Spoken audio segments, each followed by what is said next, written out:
मैं अपनी लास्ट की वीडियो में आप लोगों के लिए 15 ऐसे लीगल राइट्स लेकर आई थी जो कि हर एक इंडियन सिटीजन को पता होना जरूरी है।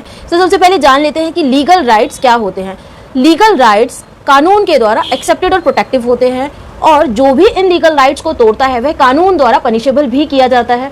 लीगल राइट्स हर एक के लिए बिना किसी भेदभाव के अवेलेबल होते हैं और ये एवरी सिटीजन को अफेक्ट भी करते हैं। इसीलिए लीगल राइट्स का होना और लीगल राइट्स को जानना हर एक सिटीजन के लिए बहुत ही जरूरी होता है। सो आज मैं आप लोगों के लिए 10 ऐसे और लीगल राइट्स लेकर आई हूँ जो कि एवरी सिटीजन को जानना बहुत ज्यादा जरूरी है। और अगर आपके लीगल राइट्स का कहीं ना कहीं वॉल्यूशन होता है तब आगे आप क्या किस तरीके के लीगल एक्शन ले सकते हैं, आज मैं आपको ये भी बताने जा रही हूँ। So welcome back to my channel. मैं एडवोकेट रजनी आप सब लोगों का अपनी channel Legal Bites and Blogs में बहुत बहुत स्वागत करती हूँ। वीडियो को आगे बढ़ाने से पहले एक छोटी सी रिक्वेस्ट करना चाहूंगी, मेरे चैनल को सब्सक्राइब कीजिए, वीडियो को लाइक कीजिए, शेयर कीजिए और बेल आइकन को प्रेस भी कीजिए ताकि जब भी मैं कभी अपनी आगे वीडियो अपलोड करूँ तो उसका नोटिफिकेशन आपके पास में आ जाए। एक छोटी सी रिक्वेस्ट और करना चाहूंगी, जब भी आपके लीगल राइट्स वॉलेट होते हैं और आप उसके अगेंस्ट में कोई भी लीगल एक्शन लेने के लिए जा रहे हैं, सबसे पहले अपने वकील से जरूर सजेशन ले ताकि अगर आप कोई भी लीगल एक्शन लेते हैं तो आपका एडवोकेट आपके केस को स्ट्रॉन्ग करने के लिए उसमें लीगल पॉइंट्स या लीगल कंटेंट जरूर डाले। ये आपको हेल्प करता है आपके केस को आगे स्ट्रॉन्ग बनाए रखने के लिए। तो चलिए बहुत ज्यादा टाइम को वेस्ट ना करते अपनी वीडियो को आगे बढ़ाते हैं। सो हमारा पहला राइट कहता है right to file an FIR। According to section 166A of Indian penal code कोई भी पुलिस ऑफिसर आपकी FIR को रजिस्टर्ड करने से रिफ्यूज नहीं कर सकता है। अगर हम बात करते हैं सेक्शन 166A की, you have a right to file an FIR for cognizable offences. If any police officer can refuse he is liable to punish under Indian penal code.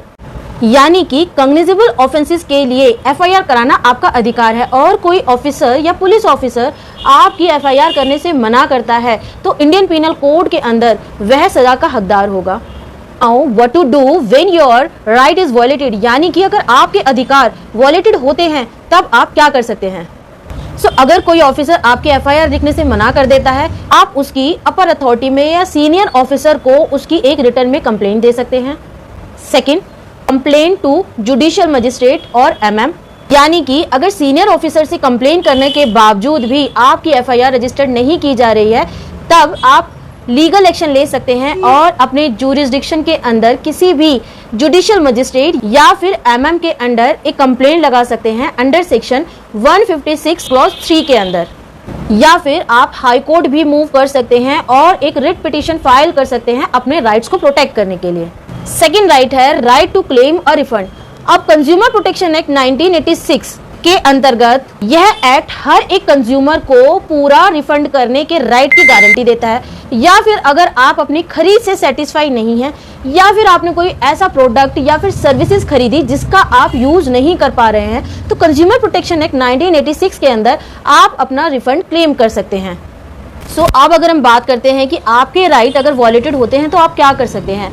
देखिए, आपने कोई प्रोडक्ट परचेज किया जिसकी परचेज से आप satisfy नहीं हुए या फिर कंपनी की सर्विसेज से आप सेटिस्फाई नहीं हुए, तब आप कंपनी के पास जाकर अपने रिफंड के लिए बोल सकते हैं। लेकिन कंपनी अगर आपको तब भी रिफंड नहीं करती है तब आप कंपनी को एक लीगल नोटिस सेंड करवा सकते हैं और अगर लीगल नोटिस भिजवाने के बाद भी कंपनी आपको रिफंड नहीं करती है तो आप एक कंप्लेंट कंज्यूमर फोरम में फाइल कर सकते हैं फॉर डेफिशिएंसी इन सर्विसेज। अब थर्ड राइट है हमारा right of parents to be maintained by their children. तो देखिए, according to section 125 of CRPC, every parents, चाहे वो फादर हो या फिर मदर हो, स्टेप फादर हो, स्टेप मदर हो, अडॉप्टिव हो, बायोलॉजिकल फादर हो, सीनियर सिटीजन हो या फिर सीनियर सिटीजन ना हो, कोई भी पेरेंट हो, every parents have a right to get maintenance from their adult children. तो देखिए, अगर आपका राइट वॉयलेट होता है और आपके बच्चे आपको मेंटेन नहीं कर रहे हैं तो आप एक मेंटेनेंस एप्लीकेशन कोर्ट के अंदर लगा सकते हैं और कोर्ट को अप्रोच कर सकते हैं और अपने बेटा या बेटी के अगेंस्ट सफिशिएंट प्रूफ देकर कोर्ट को यह बता सकते हैं कि आपके बच्चे आपको मेंटेन करने के लिए कैपेबल हैं लेकिन वो आपको मेंटेन नहीं कर रहे हैं और सेम ड्यूटी परफॉर्म करने से नेग्लेक्ट कर रहे हैं। हमारा नेक्स्ट राइट है right to equal pay for equal work. Equal remuneration act एक ऐसा कानून है जो मैन और वुमेन के दोनों के द्वारा किए गए सामान्य काम को सामान्य वेतन देने का अधिकार देता है। यानी कि दो या दो से अधिक कोई भी व्यक्ति अगर सेम सर्कमस्टांसेस में या सिमिलर सर्कमस्टांसेस में सेम काम करते हैं तो यह कानून उन्हें सेम पे करने का अधिकार देता है। अब अगर आपके राइट का वॉयलेशन होता है तब आप क्या कर सकते हैं? तो देखिए, कोई भी एम्प्लॉयर अगर अपने प्रोविजंस को ब्रीच करता है तब कोई भी एम्प्लॉय कंसर्न लेबर अथॉरिटी के पास जाके कंप्लेन कर सकता है।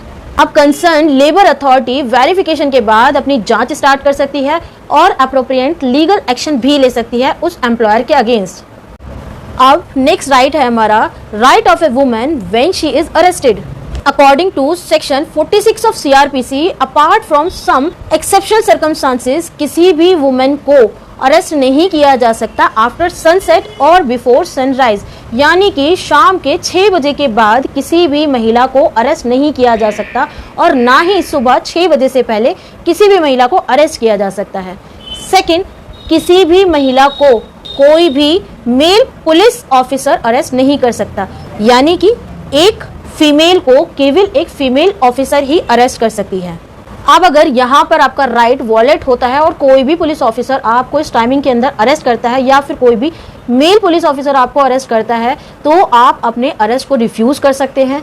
आप अपने एडवोकेट से बात कर सकते हैं और इमीडिएटली उससे सजेशन ले सकते हैं, या फिर आप अपनी राइट्स को रिमाइंड करवा सकते हैं पुलिस ऑफिसर को, या फिर आप SHO को एक कंप्लेंट दे सकते हैं या कोर्ट के अंदर एक कंप्लेंट लगा सकते हैं जुडिशियल मजिस्ट्रेट के पास।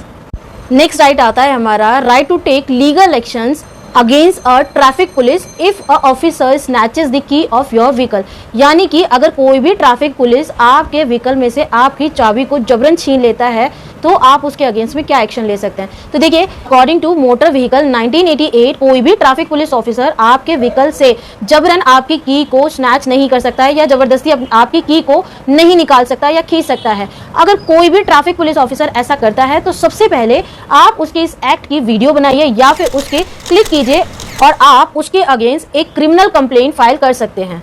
सो नेक्स्ट राइट है हमारा राइट अगेंस्ट चेक बाउंस। तो देखिए, अगर आपने अपना पैसा किसी को उधार दिया है और उसके अगेंस्ट में आपको कोई साइन चेक इशू करता है और वह चेक बैंक में लगाने के बाद आपका डिसऑनर हो जाता है किसी भी रीजन से, तब आप उस व्यक्ति को एक लीगल नोटिस सेंड करवा सकते हैं और यदि वह व्यक्ति 15 दिन के अंदर आपका पैसा आपको वापस नहीं करता और ना ही आपके नोटिस का रिप्लाई भेजता है तब आप उस व्यक्ति के अगेंस्ट क्रिमिनल केस फाइल कर सकते हैं या क्रिमिनल कंप्लेंट फाइल कर सकते हैं और उसके अगेंस्ट लीगल एक्शन ले सकते हैं। और section 138 of negotiable instrument act 1881 के अंतर्गत आप डबल अमाउंट की डिमांड भी कर सकते हैं और उस व्यक्ति को 2 साल तक की सजा भी हो सकती है या फाइन और सजा दोनों भी हो सकता है। नेक्स्ट राइट है हमारा right to get a free legal aid. अब under article 39A of Indian constitution government ने एक एक्ट इनेक्ट किया जिसके अंतर्गत आप free legal aid service use कर सकते हैं या फ्री लीगल एड ले सकते हैं अगर आप किसी भी एडवोकेट को अफोर्ड नहीं कर सकते हैं। अब नेक्स्ट राइट है हमारा राइट टू इंफॉर्मेशन एक्ट। अब article 19(1)A of RTI act कोई भी इंडियन सिटीजन किसी भी पब्लिक अथॉरिटी से किसी भी इंफॉर्मेशन लेने का राइट रखती है और वह अथॉरिटी डिनाई नहीं कर सकती उस व्यक्ति को इंफॉर्मेशन देने के लिए और वह अथॉरिटी 30 दिन के अंदर उस व्यक्ति को रिवर्ट बैक करना होगा। अब अगर यहाँ पर आपके राइट का वॉल्यूशन होता है और कोई भी पब्लिक अथॉरिटी आपको आपकी इंफॉर्मेशन का जवाब नहीं देती या फिर विद इन 30 डेज आपके पास में किसी अथॉरिटी का रिवर्ट नहीं आता, तब आप अपील में जा सकते हैं उसकी अपर अथॉरिटी के पास। नेक्स्ट राइट आता है हमारा right under maternity benefit act 1961।